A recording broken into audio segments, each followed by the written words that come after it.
پاکستان کے اندرونی معاملات میں گریو انٹرفیئرنس ہے. پاکستان کے معاملات میں سائفر کے تھرو عمران خان کے رشیا وزٹ جو تھا اس کے اوپر آبجیکشن نو کانفیڈنس کے ذریعے پرائم منسٹر عمران خان کو ریموو نہیں کیا جاتا. عمران خان صاحب نے جو پوزیشن لی تھی سائفر کے بارے میں پہلے دن سے، کل یسٹرڈے جو کانگریس کی فارن افیئرس کمیٹی ہے وہاں ڈونلڈ لو صاحب ٹیسٹیمنی کے لیے وہاں پیش ہوئے، اور یہ کانفرنس جو ہے اسی سلسلے میں ہم نے کال کی ہے. وہاں بہت کچھ کہا گیا اور بہت کچھ نہیں کہا گیا. دو تین چیزیں جو ہے وہ اسٹیبلش کر لیتے ہیں ہم پہلے before we proceed any further.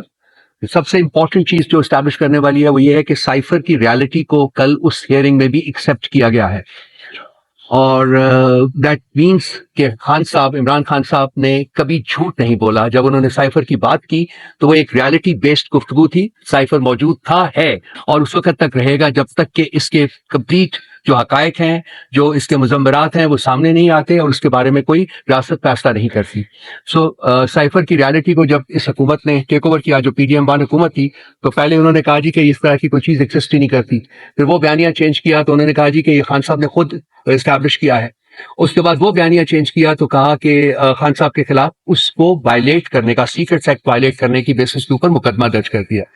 تو یہ جو پینترے بدلتی رہی وہ حکومت، کل اس ہیئرنگ میں یہ چیز انکانٹروورٹبلی پروو ہو گئی ہے کہ سائفر نام کی ایک چیز وہ ریالٹی ہے اور وہ موجود ہے.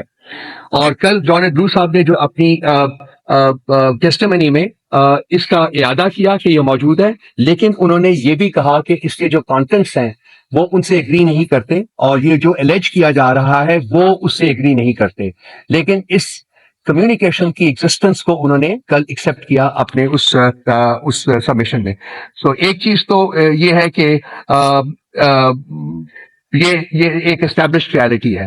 اس کے ساتھ انہوں نے ہمارے جو امبیسڈر تھے اس وقت امریکہ میں، اسد مجید صاحب، ان کے حوالے سے کہا کہ انہوں نے یہ مانا ہے کہ یہ نہیں ہوا.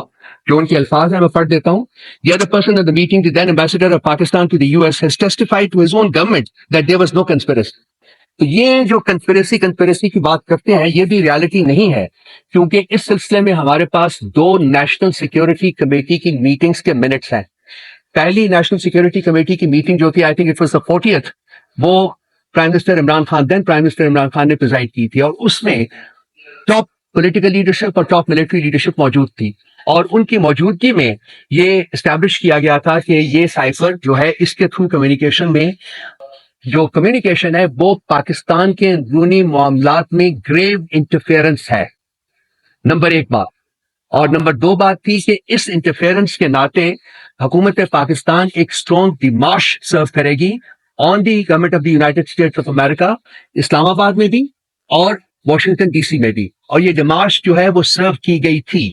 سو سائفر کی ایگزسٹنس کی ریالٹی کو یہ نیشنل سیکورٹی کمیٹی کے منٹس بھی اکنالج کرتے ہیں، اور یہ they even go to the extent of saying کہ اس کے جو کانٹینٹس تھے سائفر کے، یہ پاکستان کے اندرونی معاملات میں گریو انٹرفیئرنس تھی، جس کی بیسس کے اوپر وہ ہم نے ڈیمارش جو ہے وہ سرو کی. اس کے بعد جو نیکسٹ نیشنل سیکورٹی کمیٹی کی میٹنگ ہوئی اس کو پریزائڈ کیا تھا دی دین پرائم منسٹر شہباز شریف صاحب. اس میں اس نیشنل سیکورٹی کمیٹی کے جو منٹس تھے، منٹس کی میٹنگ کے منٹس، ان کو فلی انڈورس کیا گیا اور اکنالج کیا گیا کہ ہاں پاکستان کے اندرونی معاملات میں گریو انٹرفیئرنس ہوئی تھی. سو یہ چیزیں جو ہیں یہ اب اسٹیبلش حقائق کے زمرے میں آتی ہیں، اور ان کو جھٹلانا جو ہے وہ پاسبل نہیں ہے، آلدو اس حکومت نے بسا اوقات کوشش کی ہے. اب اس کے کانٹینٹس جو تھے، جو اس سائفر کے کانٹینٹس جو تھے، وہ بھی اب کوئی سیکرٹ ڈومین میں نہیں رہے، بلکہ انٹرسیپٹ ایک ادارہ ہے امریکہ کا ہی، جس نے کہ اپنے سورس جو انہوں نے کہا تھا کہ ہمیں ملٹری میں سے کسی سورس نے ہمارے ساتھ شیئر کیا ہے، اس کی بیسس کے اوپر یہ کانٹینٹس جو تھے، اس کی جو سائفر کے کانٹینٹس تھے وہ پبلش کر دیے تھے. اور اس میں میں آپ کو پڑھ کے سنا دیتا ہوں کہ جو ریلیونٹ پیراگراف ہے کہ ڈونلڈ لو صاحب نے ہمارے امبیسڈر کو کیا کہا. انہوں نے کہا کہ I think if the no confidence vote against the Prime Minister Imran Khan succeeds, all will be forgiven in Washington because the Russia visit is being looked at as a decision by the Prime Minister Imran Khan. Otherwise, I think it will be tough going ahead. تو یہ وہ threat ہے جس کی بات عمران خان صاحب بسا اوقات کر چکے ہوئے ہیں اور بار بار ریٹریٹ کر چکے ہیں. پارٹی کی پوزیشن بھی وہی ہے کہ پارٹی کے پاکستان کے معاملات میں